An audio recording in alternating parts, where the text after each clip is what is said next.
Hello प्यारे बच्चों। तो आइए आज हम पढ़ते हैं कक्षा 8 वसंत भाग 3 हिंदी की पाठ नंबर 4 दीवानों के हंसते।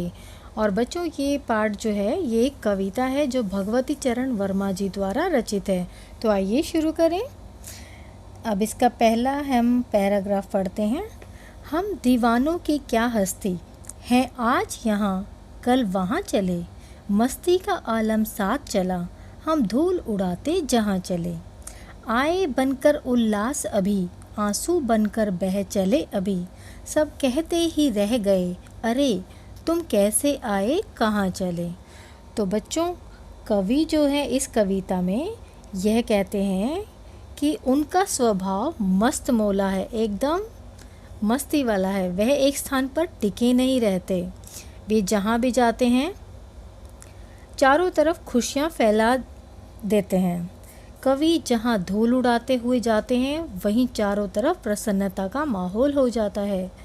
कवि रमता जोगी हैं, वह मन में उत्पन्न भावों की भांति कभी खुशी का संदेश तो कभी आँखों में बहते आंसू की तरह सब जगह फैल जाता है।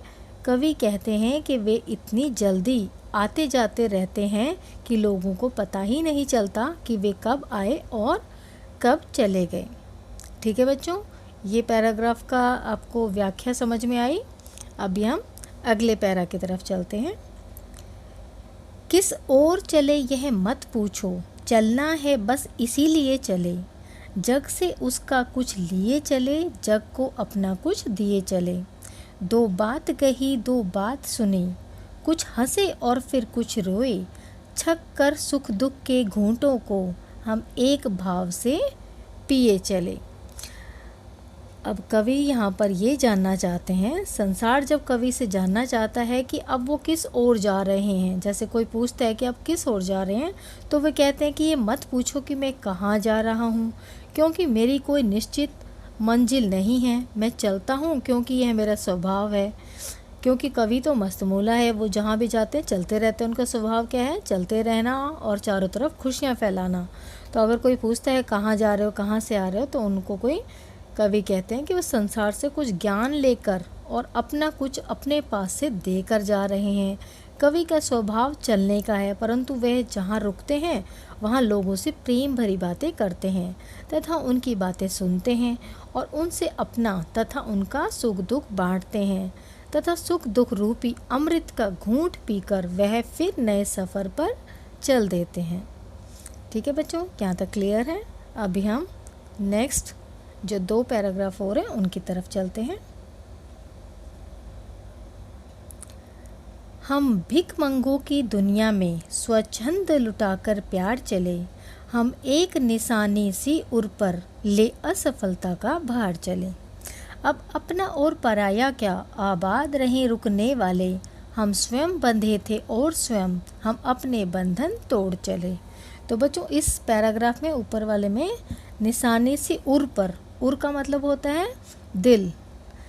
तो अभी आपको इसको समझने में और इजी हो जाएगा।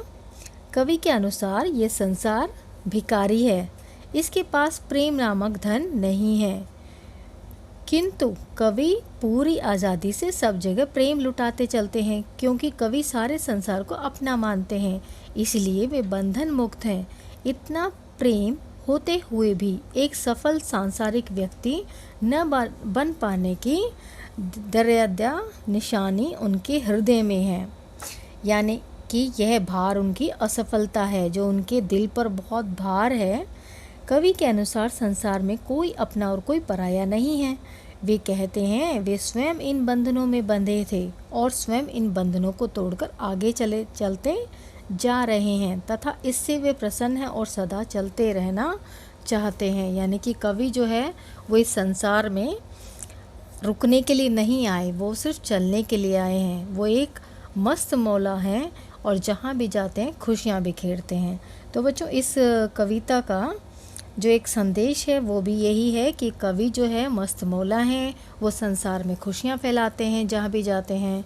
तो अगर हमारी 4 दिन की ज़िंदगी है उसमें आकर हमें खुशियाँ फैलानी चाहिए, हर जगह एक अपनी इमेज ऐसी छाप छोड़ के जानी चाहिए कि आपको कोई 2 लोग याद रखें। तो बच्चों ये थी कविता और कविता का सार। तो बच्चों जब आपके क्वेश्चन आंसर अगर आएंगे तो सबसे पहले क्वेश्चन आप जो भी कोई भी कविता पढ़ते हैं सबसे पहले उनके कवि का नाम आप ज़रूर याद कीजिएगा, क्योंकि ये इसमें से क्वेश्चन ज़रूर आता है 1 नंबर का कि उनके कवि का, उस कविता के कवि का क्या नाम है। ठीक है बच्चों, इसी प्रकार अभी हम आगे भी आने वाली पोएम्स की व्याख्या करेंगे जो इस वसंत में रह गई हैं। ठीक है, मुझे उम्मीद है आज की कविता आपको अच्छे से समझ आ गई होगी। Thank you for watching.